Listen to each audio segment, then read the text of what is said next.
Hi folks, Canadian Prepper here. Guys, I think I found the ultimate zombie safe zone. Way the hell up here in this shipping container. I know preppers love shipping containers. You can use them for a variety of different things. So I'm going to consult with an expert today, Channing over at the Container Guy YouTube channel.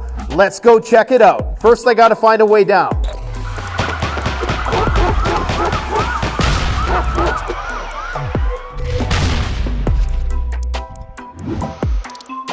The possibilities for using shipping containers for emergency preparedness is virtually endless. Everything from portable post-disaster shelters, secure storage sheds, safe rooms or panic rooms, bug-out locations, isolation and negative pressure rooms for biological disasters, portable power generation stations, emergency hospitals, portable command and control centers. Use them to grow food in less than ideal climates. An ice fishing shack, an outhouse or portable sanitation station, even a post-apocalyptic jail cell for the bad guys.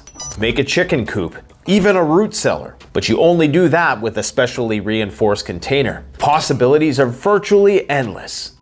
This is the guy who's gonna help us shelter in, bunker down when the shizzy hits the fizzy. You have all kinds of containers. This is amazing. It's like I'm on a scene of a movie or something out here. Channing is going to show us around the yard here.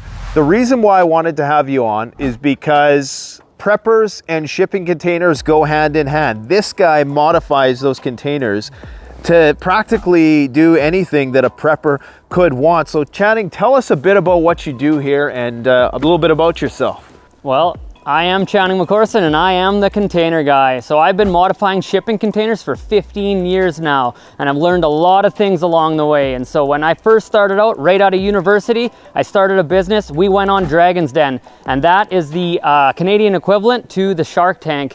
And on there, we even got to call Mr. Wonderful an a-hole. So that was real fun. I sold out of that business and came back to the Container Guy. I've been here ever since, and we've been doing all sorts of cool, funky modifications. Some of the things you do are absolutely amazing. You got solar panels on these things, bulletproof. You can put stoves in them, everything a prepper could want. So we're gonna take a walk around the yard and you're just gonna show us a little bit about what you do. Sounds good, let's do it. All right.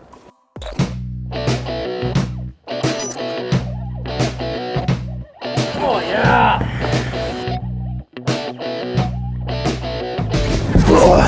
You did it. I still got it.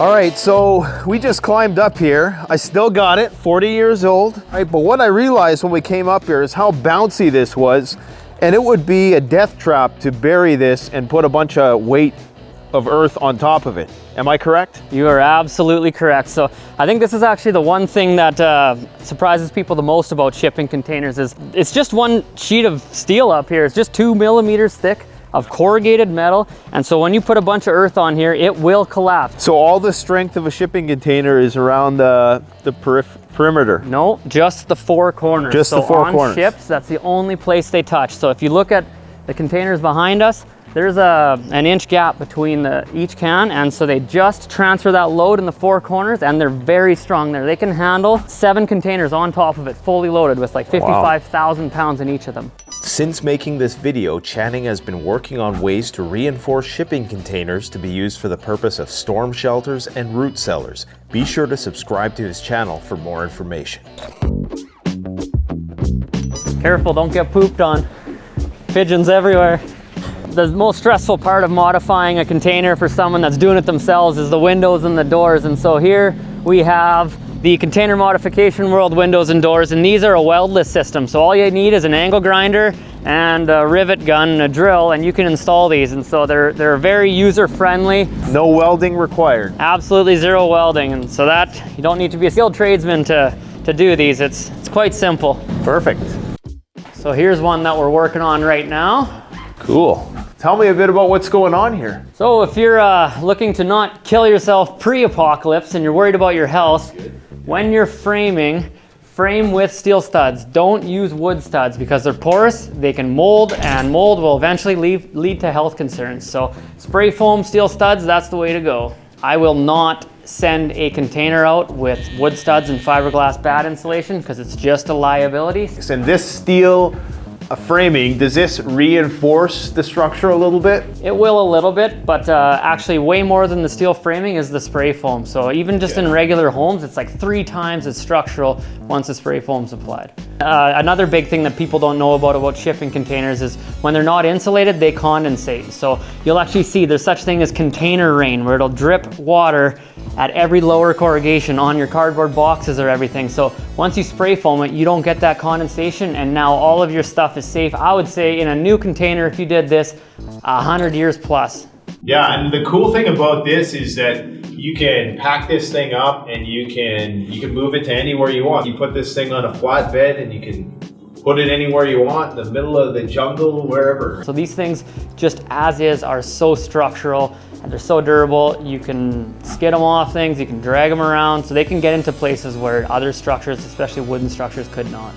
So now that this is insulated, it can be heated. And so for a heat source, that could be electric heat and generators, or people could put a wood stove inside of a container. But if you're doing a wood stove, you're gonna need a thimble through the wall. And we have actually developed a frame to allow that to happen with some mineral wool insulation around it so that it's fireproof insulation. You don't light the spray foam on fire. But what a lot of people don't know is they'll put a wood stove in here, they'll close up all the doors, and it's such a tight envelope that they don't have fresh air coming in. And so you need some source of fresh air. So that's where windows would help, where you can just crack your window a little bit and get some combustion air coming in, or some sort of like intake damper that with pressure as it's drawing, it can be pulling a little bit of air into. And the same thing with your propane heaters as well. Because this is so well insulated, I'm pretty sure you wouldn't need a lot of wood to heat a place like this. Yeah, let's close her up and check something else out. What a lot of people don't know is you can't open the doors from the inside of a container, and so you can lock yourself in one of these, or you can't lock yourself in, but somebody else could lock you in. So if you need a part-time jail, I think they use something like that on The Walking Dead in Terminus. That's what they're, because fresh meat doesn't spoil, right? Or live meat doesn't spoil. Now this one really grabbed my attention because of bars on windows, right? That's a prepper sees bars on windows. He's like, okay, I get it. Now you're speaking my language. Now the first thing that occurred to me when I seen this was at the beginning of the pandemic, China was putting people in these things for quarantine, and they were using them for quarantine, and you told me this came right from China. Yeah. So what is this all about? What's the purpose of this thing here? These here are just little mini containers, and they're just a bit smaller than a regular container. So they'll put 4 or 5 of these inside of a container. They'll send them to North America, and they'll just put them out for auction just to make money. But yeah, they're a little job site office or shack, but we actually sold one to the jail or the prison, and they used it as like a bit of a safety house there, so that if a riot did break out inside the prisons, that the security guards could run in. This is where the Klaus Schwab and the World Economic Forum are gonna warehouse us after the shizzy hits the fizzy. Oh, this is neat. This thing folds down, and it's a very secure screen, it looks like. So it'd be very difficult to break through that, I imagine. You'd need some heavy-duty Angle grinder. cutters, angle grinders, like that. Yeah, it's more meant to keep the bears and the baseball bats out. But we could definitely thicken up the gauge of the steel. So this isn't quite done. We just kind of interrupted production here, but it will have latches, and so this can be latched from the outside, or it can actually penetrate right through. I think I want to get this on the windows for my truck. There you go. That'd be pretty sweet. So you can store all sorts of hazardous material inside of these things, including this. So this has all got all explosion-proof electrical in here. This is meant to... Explosion-proof? The electrical is, not the can, I guess. You can do so much with these containers. I'm really amazed. We never actually really get the same inquiry twice. So our modifications are very modular, where they work in all sorts of different instances, and we're constantly solving customers' problems. We're not actually just building the same thing every time. It's figure out their problem, figure out a solution, and then assign the parts and components that we already have kind of pre-manufactured to solve it. So. Cool. A lot of times people put these roll-up doors on the sides of cans, and they're definitely the flimsiest part of a container. You know, you can just kick right through that. But they do give you additional access to the sides of containers. So it is one option there, but it's not the most secure option. It's more for utility. We can jump inside another can I want to show you. Yeah. This is a 40-foot high cube shipping container that I cut down to 16 feet specifically to put in people's driveways, because sometimes 20-footers don't quite fit. Yeah, and that's something that, you know, is a really practical use for something like this, is just extra storage. So it's not always about the end of the world, it's about having a place to securely store your stuff, and these things are a hella secure. So let's see what's inside this one. So what do you got going on up here? So the idea here is that shipping containers, when they're not insulated, they will condensate. And this is just trying to control that condensation. So by applying 1 inch of spray foam on the roof, now if this is going to condensate, it's going to condensate on the walls and then just drip down the walls and collect on the floor, rather than drip on all your contents inside of here. So it's a way to protect your goods inside the container without spending all the money of insulating the entire envelope. Very cool. All right, so tell me a bit about the flooring in these things. So this actually is an 1.125" 19-ply teak plywood, and so it handles 20,000 pounds for 1 square foot. They're tested for that in the factory. There's channels running all the way across every 11 inches. So these are super strong, durable floor. And a lot of people don't know they're actually raised up about 5 inches off the ground. And so they think that this is, you know, just below this is the ground. No, there's an undercarriage under here. There is some ground clearance. And perfect for storing ammo, guys. The number one thing, the way that a container could wreck your contents instead of protecting your contents, is through condensation. And so you really have to make sure that you mitigate that. I guess a big thing is just if you're getting one of these containers and you're getting one delivered, make sure that it's set on blocking so that you have air movement moving underneath your container and protecting the underside from that moisture collecting up inside your shipping container. So I often see these videos of people stacking these things on top of each other in various different configurations like they're Lego. Talk a bit about that. That definitely, I see pictures on the internet and it just drives me crazy and makes me cringe when I see how people are stacking them like Lego blocks and straight up and down and cantilevering them or twisting them on angles. It's just, they're meant to stack on the 4 corners. That is how containers transfer the load down to their foundation. And that's, if you're looking to save money or do something in a cost-effective manner, use them for what they're good at. And behind us here, I have kind of veered off target and did take 2 53s and span 53s across it. And so this is a little bit against what I preach, but one thing that people don't know is the 2 top containers that are handling all these containers across are heavily modified. Without us modifying the 2 corners, they would flop over one way or the other in a high wind. And so this whole structure would collapse if we didn't add structure to the 2 containers there. All right, guys, so there are many pre-apocalyptic and post-apocalyptic uses for shipping containers.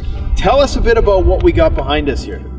Well, behind us here actually is a modification we did where it's for science, but they're looking to grow bulbous fruits and vegetables. So things like tomatoes and strawberries, they want to grow that in the Arctic.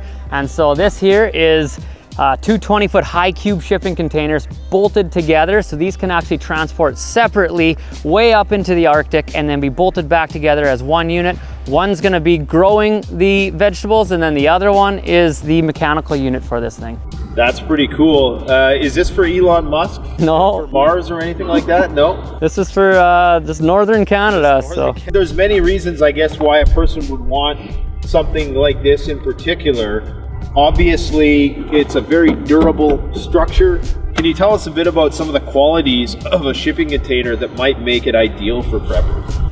Well, everybody needs a shipping container, just not everybody knows it yet. And what's great about containers is that they're wind and watertight and they're rodent proof. So all of your stuff that you're storing, no matter when you're storing it now or after an apocalypse, it's safe, it's dust free, and it's away from the rodents and potentially even polar bears.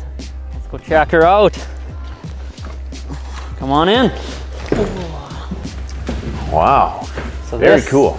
Here is how we do it. So this what you can see is strut channel framed. And so strut channel is like chiclets all across the planet. You can buy this stuff in Antarctica. And so all plumbers and all electricians are right at home when something is framed with this method. And then behind here, we're able to spray foam with 2 inches of rigid foam and then cover it with this beautiful car wash panel. These are PVC panels and they're great. You can spray foam this entire envelope. So this here is the ideal way to modify a container. If you're a prepper and you want to go all out, this is the system you need to do. With these strut channels, you can now mount anything, anywhere inside of a shipping container, from floor to ceiling. It is completely modular for all your stuff. A passive solar greenhouse. So is there any way we can amend one of these to that concept? We have a system here where we make roll tarp doors on the sides of shipping containers. They can do this at a clear vinyl material, and then that can open and close. So in the hot and cold of the day and night. So it's kind of like a portable passive solar greenhouse somewhat. You don't really have the angle, but you could potentially modify it so that it's at the right angle towards the sun. So these here, they're a 12 volt system. They just run on a battery, and there's a solar panel on the roof just trickle charging that. But this is something we developed with a local company here in Saskatchewan, and this allows full access to the side of the can. Quite simple, relatively low cost, and serves its function. So yeah, that could be a fully transparent thing that was allowing the sun to come in, and you'd backstop it with thermal mass or something. And that's a really good idea, actually. So if we did that clear tarp on the roof and down one side, now we'd be able to face that south and have a perfect greenhouse. Check out this bad boy. This was just a prototype, I guess. This is a testament to the durability of the structure if it can support all this weight, hey? So that's, the weight is being distributed to the sides then, or? Yeah, that's that strut channel that I'm talking about. And then so going across the roof, we're actually using a double strut. So if you're storing, barrels of water, fuel, whatever, you can lift it up from the back end and select which one you want, get it to the front. what is it powered by? Humans. Oh, so it's manual. You and I, yeah. You want to lift? Yeah, let's lift her up and see what happens. This wasn't in the brochure. How much do you weigh? We better check the old capacity here. No, I'm just kidding. 200 pounds. Solid muscle. Oh, you better get in the middle. Whoa! It works. So it looks like there was an earthquake and these things split in half. What's going on here? Why did you guys do this? Why did you cut these shipping containers in half? Split the ocean. This is a custom job for the potash mine. So it's actually, this container doesn't fit down the mine shaft as is. So we actually have to cut it in half. It will go 1 kilometer down a mine shaft. They'll lay them flat and skid them 26K and then put the two halves back together. So they're just gonna join these things together and it's gonna be basically like a normal shipping container at that point. Yep, so just by your feet there's a pin and a dowel, and they just line right up. They use a special bridge fitting to bolt them together, and it's back to one unit. It's very modular. So this here is it's a modification that we're doing for heated job site storage. And so this is gonna get 2 overhead garage type doors, which are an insulated slab door, and then plywood lined interior is all they need. And so it still uses our steel stud spray foam and plywood interior. For heated storage and for things like forklifts or skid steers to get at pallets inside of here, this works great. All right, so we're in another container here, and I'm noticing a lot of ventilation on the top. What's that all about? That's actually what we have in here. Is we have skylight vents. So these vents are actually, they got black poly on them, so they're not letting the light through like they would. But those put off a ton of light and they ventilate your container. And so you install one of them. They're meant for typically on sheds of people's homes, but we found that if we put them on containers, it kind of kills 2 birds with 1 stone. And then inside of here we have, this is actually tire rack kits, and these are going way down in southern United States. And that's why they want a ton of venting. They're buying multiple of these containers and they're putting them side by side, and so we only had the roof to ventilate them. I'll tell you what, go check out Channing's YouTube channel, The Container Guy, if you want more information. If you have questions, post them in the comment section below. Thanks for watching. Don't forget to like, comment, subscribe. Canadian Prepper out.